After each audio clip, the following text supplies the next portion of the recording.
4 वाजता उठून पहाटेच पहिल्यांदा स्वतःच आवरलं, त्यानंतर देवपूजा करायला घेतली. कारण की आम्हाला आज जायचं होतं गावाला, ते तुम्हाला सांगतेच समोर. पहिल्यांदा देवपूजा करून घेतली आणि पहाटे देवपूजा करण्याची ना वेगळेच आनंद असतो, खूप भारी वाटतं. आणि त्यानंतर इथं मी देवाला दिवा वगैरे लावून घेतली, आरती केली.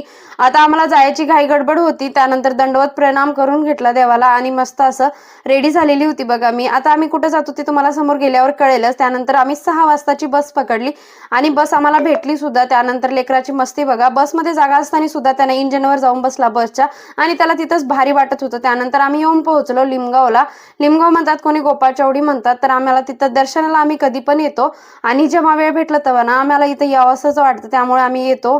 आणि त्यानंतर इथं उटी उपार चालू होतं म्हणून देवाची थोडीशी सेवा करून घेतली. विडा अवसर वावला देवाला आणि मस्त असं देवाला पाया पडून घेतलं आणि एवढं भारी वाटत होतं ना. त्यानंतर दुपारी भूक लागलेली होती, घरूनच असा फुलीवरा बनवून आणलेला होता.